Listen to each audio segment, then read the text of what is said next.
Hi, Esther. Hi, Welcome to the podcast. thank you. Yeah, please introduce yourself. Hi, I am Esther. What do I do? I'm heading marketing department for Duty Free Indonesia, and I'm also co-founder of Tokomono. Tokomono. Yes. Jadi saya Pak Tahir kan? Yeah. Correct? Yeah, Pak Tahir. So please tell me about your background. So you were born at? I was born in Hong Kong. Ini nih, soalnya si Esther nih seru nih, hidupnya kan banyak jump in kan? Yes. Aku itu juga nggak ngerti gitu kayak step by stepnya gimana. So you were born at Hong Kong. Yeah. Karena, ini aku kenal nih sama papanya Esther, Om Daniel itu dulu kerja di movie industry kan? Yes. Ya, jadi, ini kenal Jackie Chan, Bruce Lee. Enggak sih kayaknya, nggak tahu ya. But you were born at Hong Kong. Ya. Terus? Cuma born di Hong Kong karena papaku waktu itu kerja di Hong Kong waktu dia lulus sekolah dari Jerman. Terus ketemu mamaku, dia cuma baik surat-suratan, akhirnya decided to get married. Jadi mamaku harus pindah ke Hong Kong.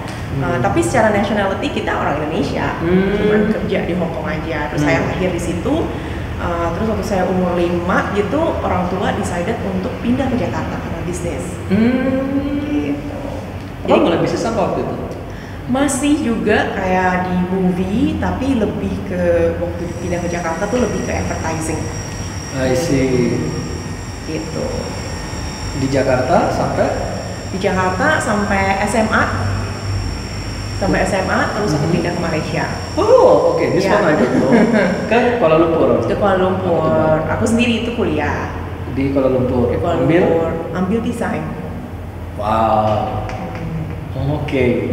Terus dari Kuala Lumpur? Dari Kuala Lumpur, orang tua bilang udah pulang. Tadinya aku pengen kerja gitu kan, Yeah, pengen yeah, kerja yeah. di KL, pengen kerja di Singapura. Cuma dari dulu nggak tahu kenapa ya, orang tua punya persepsi dan yang kayak bilang, oke, cari kerjaan di luar negeri itu susah, mendingan pulang aja. Padahal dulu papa kerja di luar negeri ya? Betul, tapi aku juga kontradiktasi. lucu sih kayak persepsi, karena orang tua males kayak kalau misalnya harus masih supply aku gitu kan. Jadi dia, udah jangan ribet deh, pulang aja anak perempuan gitu. Jangan ribet lah gitu. Kalau anak laki mungkin mereka cuek kayak anak perempuan, udahlah ribet nanti juga tuh kawin sama orang gini-gini kerjanya apa sih gitu kan. Udahlah pulang aja gitu. Terus sedikit itu persepsinya kayaknya kerja di luar negeri itu susah. Di Singapura itu nggak ada kerjaan, di Malaysia nggak ada kerjaan, jadi lo pulang aja. Oke. Terus Cukup mengecewakan sih sebenarnya, terus ya udah. Anti klimaks gitu. Iya, terus padahal dia masih mau sekolah lagi, terus orang bilang udah nggak ada duit, udah sekarang pulang. Ya udah pulang, pulang sampai Bali. Oh, udah di Bali, nggak ke Jakarta? Nggak. Jadi dari KL ke Bali. Jadi orang tua itu decided waktu aku SMA di Bali kan kerusuhan di Jakarta. Iya. Jadi mereka decided semua untuk pindah ke Bali. Waktu itu papaku dapat kerja jadi dive master. Dia diving instructor juga. Emang hobi diving, jadi makanya dia decided untuk pindah. Gitu. Terus dari Bali masih lanjut nih, aku tahu nih. Dari Bali ya kerja lah itu. Aku sempet pindah kerja. Jadi aku mulai karir itu di perusahaan silver.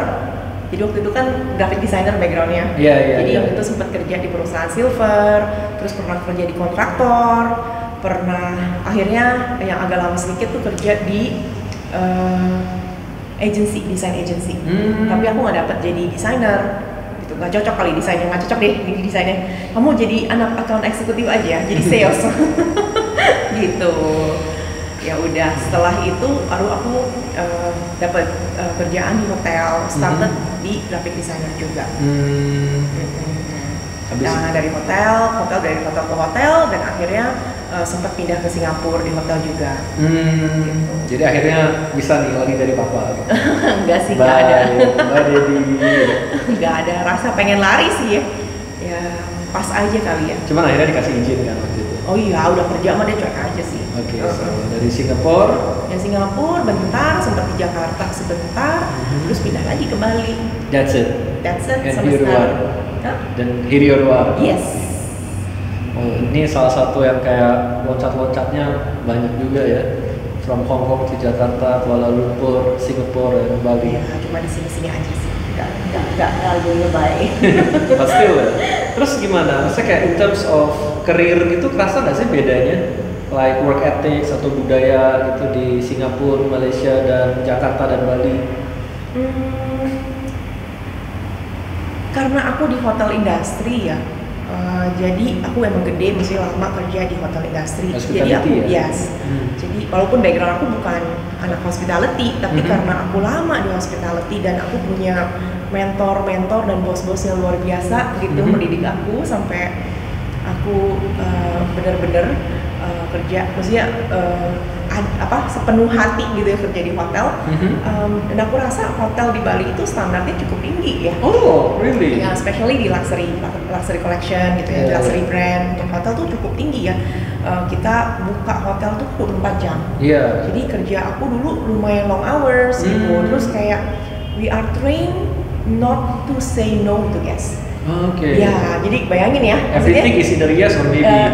Everything you try to make it happen. You try to exceed expectation gitu kata GM gue. Jadi dulu gue punya GM luar biasa banget. Dia tuh yang suka buka Four Seasons di Indonesia. Iya. Ya, terus udah gitu. Jadi standar dia very high, and then dia tuh juga punya hati yang besar banget untuk mendidik orang. Gitu. Jadi banyak banget teman-teman yang emang kita pernah kerja bareng itu rasakan gitu ya, maksudnya di bawah waktu zamannya dia we are really trained gitu. Dia sebagai seorang GM yang very humble, maksudnya aku belajar kayak dia GM tapi kalau dia di jalan nih dia ngelihat ada tray in room dining yang tergeletak nggak ada orang, dia akan angkat. Terus dia kalau jalan sama dia di hotel kalau ada sampah dia akan angkat gitu ya. It's very different sih with other industry ya. Apalagi aku coba udah di EO, terus aku pernah di retail, silver company, pernah di kontraktor, maksudnya di hotel ini is very different gitu. Jadi kita nggak cukup hanya pintar, tapi kita punya apa ya? We have to have a very different attitude sih when we work. Jadi the hard to serve ya. Hard to serve, humble gitu. We are really trained gitu di situ. Jadi dari Bali ke Singapura itu ya udah gitu. It's not nggak ada shock dalam working culture atau apa. Pas aku di Singapura juga aku dapat kan karena aku udah pernah kerja di Alila dulu kan, di Alila di Bali. Terus waktu aku pindah ke Singapura, aku pindah ke corporate office-nya Alila. Jadi cukup familiar lah timnya. Mungkin udah kenal juga. Udah kenal, ya jadi udah lumayan familiar. Tapi waktu bekerja di bawah bos aku ini, dia orangnya sangat-sangat demanding ya, sama seperti every other Singaporean. I think most of the Singaporean, of course ya. Very demanding, maksudnya dia expect kayak all your attention. Aku cukup shock sih pertama, mungkin 3 bulan pertama, 6 bulan pertama mungkin masih mencoba kerjaannya ternyata luar biasa. Kadang-kadang aku Minggu, Sabtu aku tuh masih ke kantor bikin report. I don't have time, jadi kadang sampai kerja jam 9 misalnya, terus meeting, I don't have time to look at my emails. Dan waktu itu emailsku kayak 200-300 sehari gitu kan. Oh my god. Jadi tough, really tough. Terus kayak kalau di Singapura itu you have to do everything. You don't have office boy. Ya, office boy nggak ada. Office boy. Terus kalau ada orang datang flyer 1000, ya you have to manage it gitu. Terus kayak kalau misalnya receptionist kantor nggak ada, ya you have to pick up the phone gitu. Terus if si tante kita ada kayak anti gitu sih yang beres gitu ya. Cuma kalau anti lagi nggak ada ya kita cuci piring gitu. Jadi we don't have the luxury kayak di sini. Malah gitu. Sebenarnya berarti kerja di Indonesia tuh enaknya banyak juga ya. Sudah ada. Misalnya kayak kita kalau kita kerja di office itu pampered gitu. Banyak asisten. Iya. Dulu waktu gue ingat waktu gue di EO itu ya, agency itu kita punya office boy. Yang setiap hari jam 5 sore itu dia akan ke meja-meja kita, Mbak, pisang goreng. Jadi kita tinggal urunan, ngasih dia duit gitu ya, 5.000, terus nanti dia akan pergi keluar beli gorengan. Terus atau misalnya, Mat, lapar ya Mat, gitu. Tinggal nanti dia, beli supermie, dia bikinin breakfast gitu. Ya di Singapura, di hotel juga nggak ada sih kayak gitu ya. Di hotel juga nggak ada kayak gitu ya. Ya itu luxury kalau misalnya punya office di Indo, aku rasa. Terus dari lama di hospitality, what makes you jump balik lagi ke retail sekarang? Kayaknya aku rasa waktu itu ada opportunity pertama, terus ya ada opportunity-nya. Terus habis itu aku sempat mikir sih, ini benar-benar a change of career kan. Like kalau misalnya kamu karir naik, misalnya mau coba jadi apa lagi ya kayaknya ini kayak start over gitu kan, totally start over. Tapi waktu itu atau ini adalah decision yang oke gitu, jadi aku coba aja. Dan I quite like it sih so far. Jadi both world you like it ya? Both world. Yes. Atau I think semua pekerjaan sama, yang penting bosnya menyenangkan. Ya nggak? Pokoknya kerjaan itu sama lah, nggak enaknya pasti ada nggak enak kan, namanya juga kerja sama orang ya. Namanya pekerjaan, mau kerja di hotel, mau kerja di retail, kerja dimanapun nggak enak. Tapi kalau bosnya baik, ya menyenangkan. Koliknya baik, menurut aku udah 70%. Kalau koliknya baik, bosnya baik, itu udah 70% enak. Itu ada studinya, katanya tuh dua yang paling besar pengaruh kenyamanan tempat kerja itu nomor 1 bos, nomor 2 kolik. Setuju. Nomor 3 baru kayak job desk, apa tuh kayak baru gaji, bonus, insentif itu ada bawah. Tapi nomor 1 atasan, nomor 2 lingkungan kerja. Betul banget. That's true. That's I think buat gue juga itu sih. Ketika milih tempat kerja baru, akan aku lihat tuh kayak bosnya kayak gimana, lingkungan kerjanya kayak gimana. Itu paling penting. Interesting ya. Jadi teman-teman kalau lagi apply kerja, jangan mau diinterview sama HRD, bilang saya mau interview balik your manager. Tapi sebenarnya interview itu kan adalah dua belah pihak ya. Maksudnya, tapi kan HRD. Kalau HRD-nya supaya bosnya nyebelin gimana? Ya, kamu kan pasti ketemu bosnya juga, nggak cuma HRD, say. Oke, aku waktu di interview kerja itu di hotel ya, rata-rata 5 orang yang interview aku. Ya HRD, bos 1, bos 2, bos 3, bos 4. Waktu yang di retail ini aku 7 orang yang interview aku. Dari Bali 2 orang, dari Singapura, dari Hong Kong 2 orang, owner dari mana itu berapa orang. Ya pokoknya kayak aku nangis mau kerja apa ya? Interviewnya. Maksudnya tapi ketika di interview itu kan kita mencoba mengenal mereka tuh seperti apa, company culture-nya seperti apa. Pada saat yang sama, company-nya juga mencoba mengenal kita gitu. Aku rasa dua belah pihak sih. Goes both ways ya. Yes. And ketika mulai bisnis itu gimana ceritanya? Mulai bisnis, nah kita kan punya pikiran selalu kayak, wah kalau mungkin ini juga pikiran orang tuaku ya, generasinya orang tuaku, nggak tahu sih kalau Chandra. Tapi generasinya orang tuaku tuh selalu kayak, kalau belum punya bisnis sendiri itu belum sukses. Nah iya. Ya kan? Wah, itu. Forever kerja sama orang, lu nggak bakal kaya. Lu nggak bakal kaya kalau kerja sama orang. Apa tuh kata-katanya? Kamu lebih baik jadi kepala di naga kecil daripada jadi buntut di ular yang besar. Yes. Jadi selalu ada kata-kata seperti itu waktu kita dari kecil sampai dewasa lah ya. Iya. Kadang-kadang aku tuh punya persepsi apakah aku ingin punya bisnis tanpa sebenarnya mengerti gitu ya. Namanya bisnis plan. Tanpa mengerti kayak bikin report keuangan, menganalisa gitu ya. Belum bener bukan anak ekonomi, anak desain gitu kan. Bukan anak bisnis dulunya ini. Tapi pingin aja. Jadi kadang-kadang kalau lihat ke seminyak kafenya lucu, suatu hari pinginnya punya kafe kayak ke Jepang misalnya, toko bukunya lucu banget, pinginnya punya toko buku kayak gini gitu ya. Wah desainnya lucu banget, pingin gitu. Tapi waktu itu aku udah sempat mencoba bikin hitungan gitu ya, terus kayaknya cost yang aku bisa keluarkan kayaknya ya, tapi belum mengerti banget. Tapi ya aku bersyukur sih, kalau nggak akan belajar kan, akan selalu wondering seperti itu kalau nggak pernah nyemplung. Tapi ya untuk teman-teman yang kayak ngikutin dan mungkin dari background yang lain gitu, kita kan Chinese Indonesian itu emang ada, dan kadang-kadang kalau dipikir tuh certain extent tuh nggak fair gitu. Kamu dari kecil disuruh jadi pengusaha, tapi sebenarnya juga nggak diajarin gitu. Untuk jadi pengusaha tuh gimana? Iya. Dan terus kuliahnya aku kuliah kan sastra. Iya. Dan you kuliah di desain gitu kan, kuliahnya udah beda apa. Cuman kita dari kecil tuh udah kayak dicuci otak gitu. Aja lu mesti bisnis ya. Yes. Jadi nggak peduli you karir kayak apa gitu. Iya, betul. Itu betul banget. Jadi ya itu, jadi ada rasa kepingin kan? Iya. Kita kan kayak. Dan sementara generasi orang tua kita kan mereka juga emang mungkin nggak sekolah bisnis ya. Iya, Cuma iya. mereka waktu itu masih gampang banget bikin bisnis di zamannya mereka. Oh, ini menarik. Kenapa? Nah, Kok- menurut gue sih di zamannya mereka itu ya kayaknya opportunity itu masih banyak banget. Jadi mereka bisa, tapi emang nggak gampang.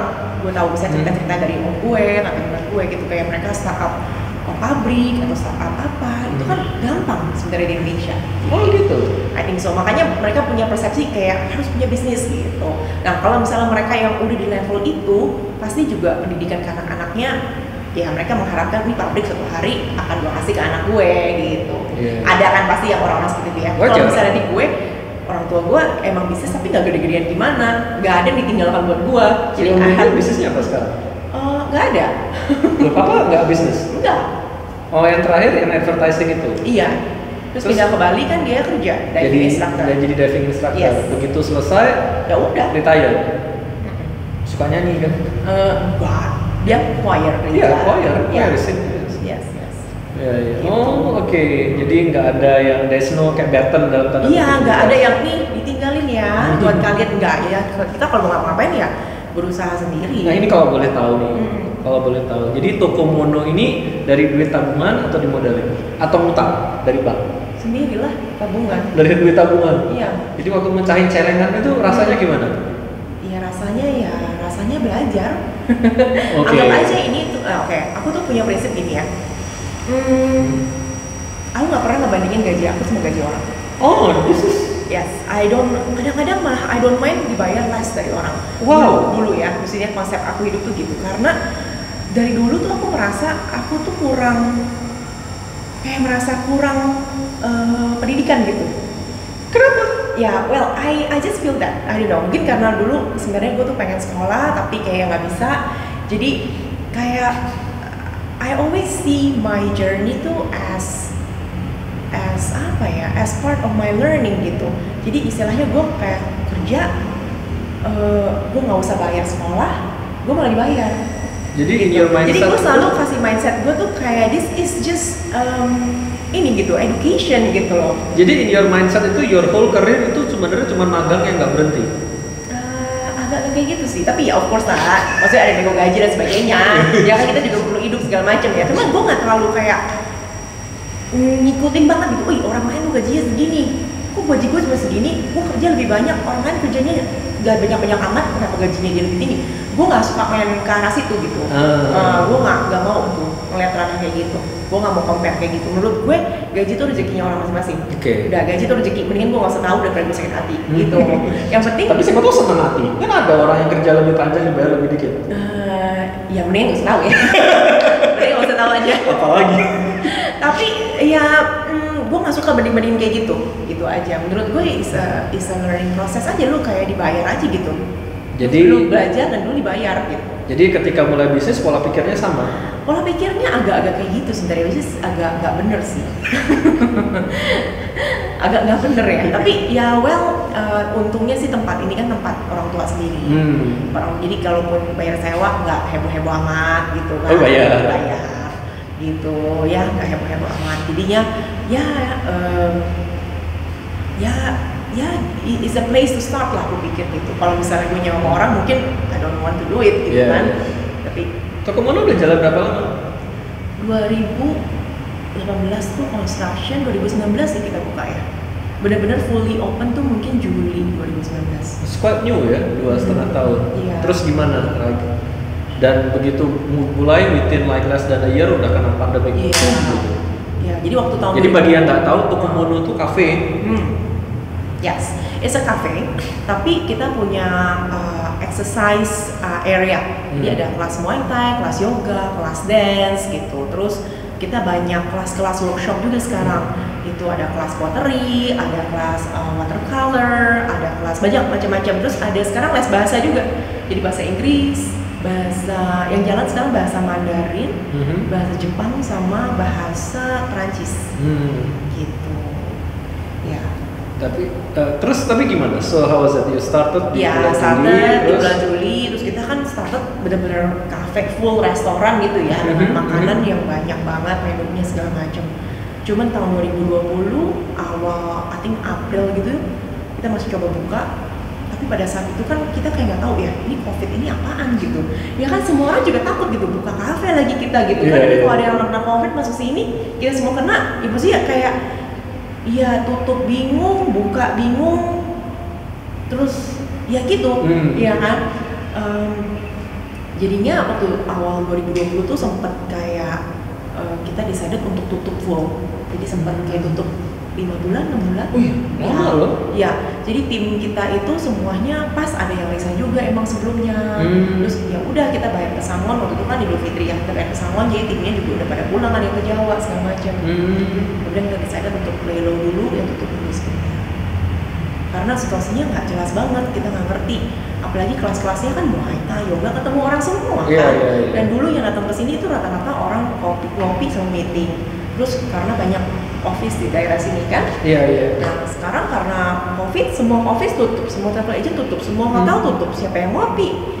Ya kan, siapa yang datang nggak ada. Jadinya ya udahlah kita tutup dulu gitu. Oke, tapi kalau at the end of the day kan bisnisnya running. Proses apa dari sebuah bisnis itu yang paling susah? Proses Kan ada orang yang ketika, oh gue bisnis jualan lancar, tapi uangnya bocor dan aku nggak tahu lagi bocornya di mana. Kan ada, atau ada orang yang, oh bisnisku jalan, tapi pegawaiku ngaco-ngaco. Ada yang maling, kan ada yang problem di manajemen, ada yang problem di sales, ada yang problem di marketing gitu kan. Problemku kayaknya yang challenging lah ya, bukan problem. Challenge aku tuh mungkin di kerjasama sih, karena di sini rata-rata kita kerjasama kan sama keluarga. Jadi adikku itu yang chefnya, gitu kan. Aku yang bantu sekarang ya bantu marketingnya, terus suami aku sendiri juga bantu operations. Jadi emang orang-orang sendiri. Jadi kerja sama orang sendiri itu lebih susah daripada kerja sama orang. Nah, this is interesting. Iya, kerja sama you have to, atau misal mama papaku juga jadi merasa involved gitu kan, karena yang lihat tempat itu jauh lebih susah sih daripada kerja sama orang. Oke, jadi karena dia merasa aku tuh orang tuanya, aku bisa suruh kamu ngapain aja. Mereka nggak akan denger input aku, atau misalnya dari adikku merasa ini kok kakakku nggak info sih gitu ya, kok dia enak-enakan aja gitu ya ngobrol sama tamu, padahal makanya ini kita lagi network sama orang gitu. Terus nanti yang operation merasa ini kan aku kan suaminya, kenapa istrinya aku nggak nurut, kenapa ya maksudnya mereka kan merasa aku ini siapanya gitu. Kalau kamu kerja sama orang kan kita otomatis respect gitu sama bos kita, atau respect sama tim kita, atau kebalikan ya pegawai kita langsung respect sama kita.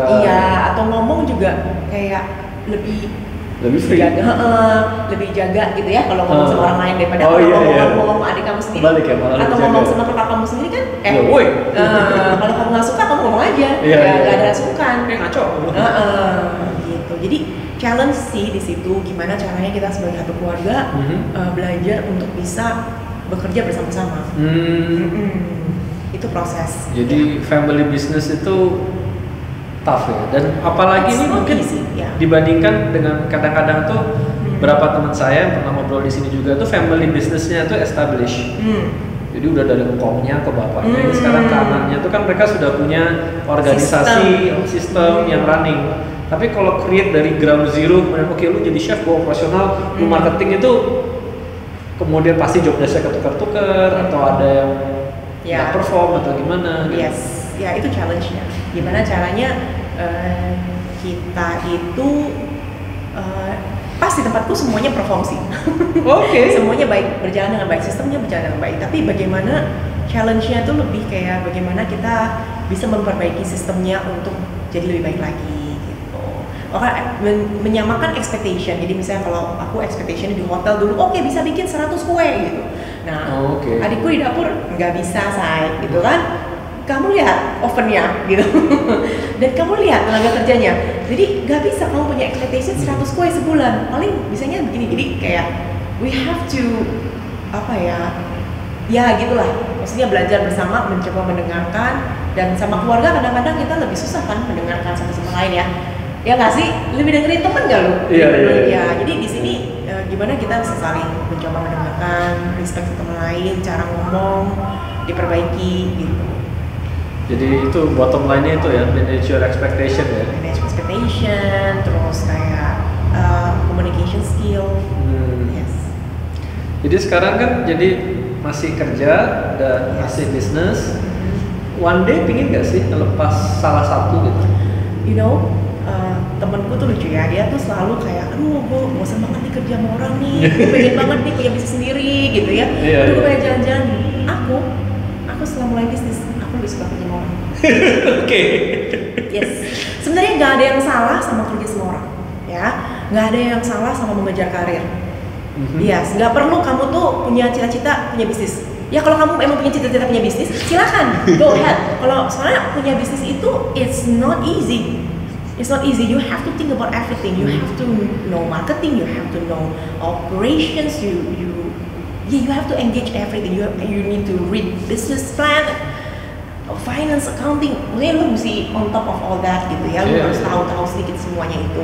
Dan gue tuh orangnya kan nggak sabaran. Ya, sistem gue tuh nggak sabaran. Gue tuh orangnya cepet dan efisien. Sedangkan kalau bikin bisnis itu, lu mesti sabar. Ya, mesti sabar, mesti sabar, panjang sabar dan tidak menyerah. Jadi walaupun misalnya suatu hari ini lu lihat, lu misalnya buka toko itu sepi, wah langsung kecewa, langsung desperate, langsung ini gitu. Aku sepi banget, gak jalan nih marketing gue gitu. Nah, sedangkan orang yang punya bisnis itu kan nggak bisa kayak gitu. Dia harus kayak, wah ini sepi nih, oke gue harus ngapain ya besok ya, oke ini apa yang harus gue lakuin, gue harus bagi flyer di mana ya, gue mesti iklan di mana ya gitu misalnya, apa yang perlu gue benerin ya dari produk gue supaya bisa laku. Orang bisnis kan harus kayak gitu, terus berpikir, terus apa cara kreatif apa nih gitu. Bukannya kerja sama orang nggak perlu seperti itu ya, kerja sama orang juga gue terus menerus berpikir gitu, apalagi kan gue di marketing, jadi yang lebih selalu mikirin gimana bikin barangnya laku gitu kan, gitu ya. Pandemi, airport sepi, blar gitu kan. Iya, maksudnya oke, pandemi nih, gue harus bikin kerjaan apa ya? Domestic airport mesti jualan apa ya yang laku ya? Sekarang barang yang laku tuh apa ya? Oh liquor ya? Oh wine, Hutton wine laku. Oke, kita mesti bikin kerjasama seperti apa misalnya gitu kan? Kita juga selalu mikirin gitu. Cuman kalau punya bisnis tuh, ya menurut gue it's not easy sih. A whole different world and a lot of strong character that you need to have. Ya gitu, menurut gue. Jadi kalau one day, kalau karirmu maju banget, kamu bakal lepas bisnis? Nggak tahu juga sih. Ya kita lihat sih. Let's see. Cuman gitu ya. Ya, maksudnya ini bisnis kan it's not just mine, the whole family. Iya. Cuman ya, ada cukup banyak orang loh yang cita-citanya punya bisnis. Maksudnya kayak melepas salah satu. Gue bisa cuma buat penghasilan tambahan. Kalau karir gue bagus, gue lepas bisnis. Atau kebalikannya, gue udah muak sama bos gue. Kalau bisnis gue udah jalan, gue bakal buang kerjaan gue. Gitu. I don't know, I really have no plan. Tapi you enjoy both worlds, meskipun harusnya your life udah super pack dong sekarang. Yes, super pack. Ya, but sekarang kan kerjaan kantor lagi slow down juga. Iya. Jadi gue lagi nggak perlu ke kantor. Masih work from home ya? Ya, masih work from home gitu. Jadinya ya udah, I still have time to help gitu. Ya. But yeah, that sounds crazy sih. Mulai dari kayak starting a new business itu. Yeah. So one day ini balik lagi ke tadi, nggak mau nerusin tradisi itu. Kalau punya anak atau ponakan, one day nggak mau dicuci otaknya. Nah, lo kalau belum punya bisnis lo belum jadi orang lo. Nggak perlu. Sebenarnya sih anak itu harus diajarin, menurut gue ya. Finance itu perlu diajarin dari kecil, dari SD. Mungkin gue dulu waktu SD itu nyokap gue kan punya toko bakmi di Jakarta. Okay. Jadi gue dari SD 5 itu udah ngebantuin di dapur, bantu nyokap gue bikin bakmi, nyokap gue tinggal ke salon terus gue yang bikinin bakminya buat orang, atau gue sering duduk di kasir terima uang. Jadi gue udah biasa kayak orang tua punya bisnis dan gue ngebantuin. Tapi sebenarnya konsep yang harus kita ajarin ke anak itu mungkin lebih kayak bagaimana cara mengatur keuangan. Ya nggak sih? Berapa yang masuk, berapa yang keluar, lu mesti catat apa, berapa portion yang harus lu tabung, berapa portion gitu ya. Terus sama gini aja sih sebenarnya, kalau misalnya bisnis lu itu duitnya lebih banyak dari pekerjaan kantor lu, ini ya udah gak usah bisnis, ya kan? Ya yang mana aja yang menghasilkan lebih baik gitu. Dan sekarang kerja sama orang bukan berarti nggak banyak kok penghasilannya. Bisa jadi bisnis lu sama kerja sama orang lebih banyak kerja sama orang. Kerja sama orang nggak perlu keluar modal lagi. Iya nggak? Terus story. Jadi ini mau berhenti di tradisinya selesai. Ya, tradisi ya ya. Iya. Itu ya pengajaran orang tua zaman dulu. Zaman dulu. So di luar bisnis, what do you do? Di luar bisnis, aku Ekstrakurikulernya gitu. ekstrakurikulerku Toastmasters. Yeah. Toastmasters. Jadi aku sekarang presiden ya Bali Toastmaster Club. My president. Ya aku suka sih Bali Toastmaster karena I really kayak help gitu ya. In a way, aku dulu bukan orang yang suka dan jago ngomong dalam bahasa Inggris gitu. Jadi kayak Really? Padahal kan lama di hospitality ke Singapura. iya, tapi maksudnya kayak kalau untuk ngomong di depan umum harus mikir dulu, harus tulisin dulu gitu ya. Even sekarang menurut aku kalau aku bikin speech tuh aku harus tulis dan aku harus hafalin. Aku nggak belum jago kayak Chandra gitu ya, langsung impromptu speech gitu. Jadi tapi ini jadi membantu aku untuk apa ya, merangkai kata-kata gitu ya. Jadi once again ya, Toastmasters is a club about public speaking gitu. Ada berapa pembicara sebelumnya, Natalie itu juga di Toastmasters. Natalie sama Esther ini teman gereja. Yes, ya. Coach Badi. Di gereja aku heading translation team. Jadi translation dari bahasa Inggris ke bahasa Indonesia atau bahasa Indonesia ke bahasa Inggris. Terus ada tim bahasa Mandarin. Aku belum sampai bahasa Mandarin sih. Bisa nggak bahasa Mandarin? Itian. Maksudnya kan, because kan lahir di Hong Kong dan keluar di Singapura. Hong Kong kan Canton dan Singapura kan Hokkien kan? Enggak, Mandarin. Mandarin? Yes. Oke. Tapi aku kan dari kecil, emang dari kecil belajarnya Cantonese. Tapi waktu kita pindah ke Indonesia, aku nggak mau lagi ngomong bahasa Mandarin. Maksudnya, waktu aku pindah ke Indonesia, aku tuh langsung SD. Aku nggak pakai TK. Jadi bayangin, aku tuh langsung harus A, B, C, D, E, F, G gitu ya. Belajar baca ini, Budi, ini, Bapak Budi. Udah harus bisa itu semua. Sedangkan aku nggak TK. Jadi aku langsung kayak, oke, aku harus catch up gitu. Jadinya di rumah juga orang tua nggak ngajak ngomong. Ya mereka dengar aku nggak mau ngomong, ya udah gitu. Mereka nggak praktis untuk maksa gitu. Tapi kalau ngedenger aku masih bisa, aku ngerti. Dan karena pandemik 1 tahun terakhir, aku lagi ngambil les Mandarin. Gitu. Jadi lagi praktis Mandarin. Aku nyerah sih belajar bahasa Mandarin. Oh, I like it. I quite like it actually. Yeah. How come? I don't know, karena itu udah mungkin karena aku di Singapura, waktu aku di Hong Kong udah ada backgroundnya ya. Curang. Jadi nggak terlalu susah buat aku untuk start. Gitu. Hanya harus di-trigger aja terus ngomong, sering-sering ngomong, itu udah kepancing gitu. Jadi daripada aku mulai, aku juga baru belajar bahasa Prancis. Dan menurut aku itu lebih susah dari bahasa Mandarin. Tapi ada orang kan lebih suka bahasa Prancis, lebih gampang menurut mereka daripada bahasa Mandarin. Kayak suamiku kan, si Daniel kan belajar bahasa Prancisnya udah lebih oke ya. Menurut dia itu lebih gampang daripada bahasa Mandarin. Ya buat aku Mandarin ya lebih gampang. Ya udah ada basic gitu dikit. Jadi ya udah dikembangkan gitu. Ya itu bahasa Mandarin. Terus kan karena sekarang Tokomono banyak art classes.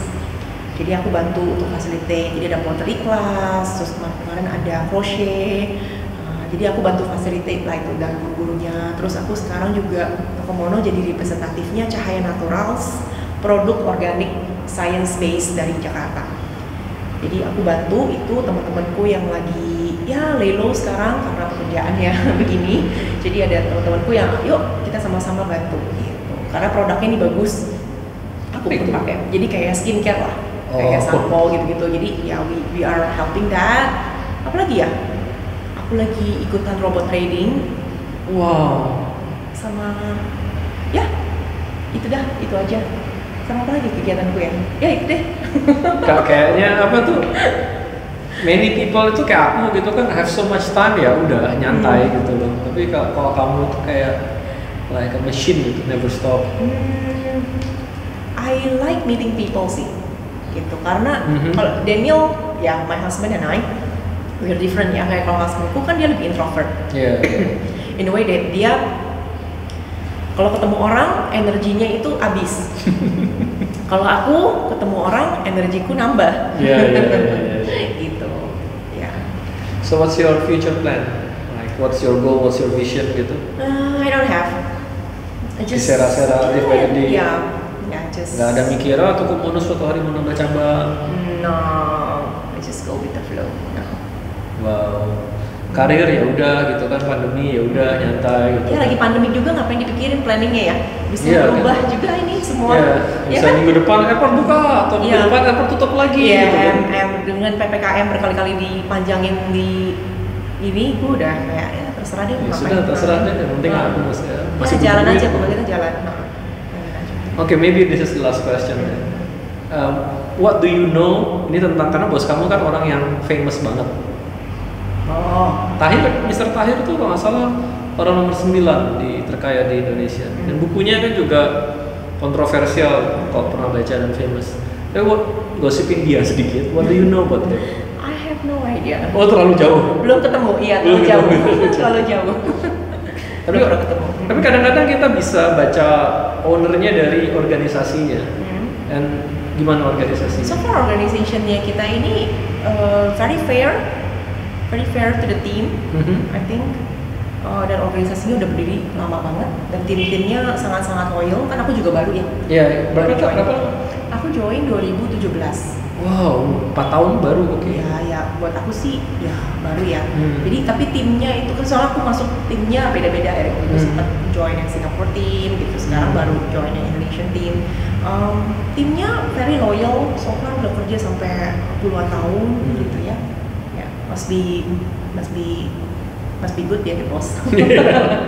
It's Yeah, not the boss easy lah must be orang good. bisa kita tanya Yeah. berapa dekade gitu. Betul, It's not betul. easy. Well, thank you so much for your time and best of luck for your future endeavor. Thank you. I think what we learned is like, so the bottom line, things that, at least what I learned from you itu, apa ya, just go with the flow, try to communicate better, step by step. Ya. Ya.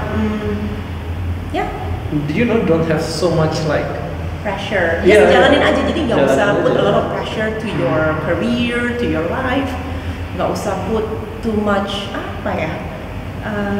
Just but jangan juga compare diri sama orang lain. Iya, Nggak usah iya. terlalu, jangan usah terlalu put pressure lah. Terus nggak usah juga terlalu hitungan sama orang.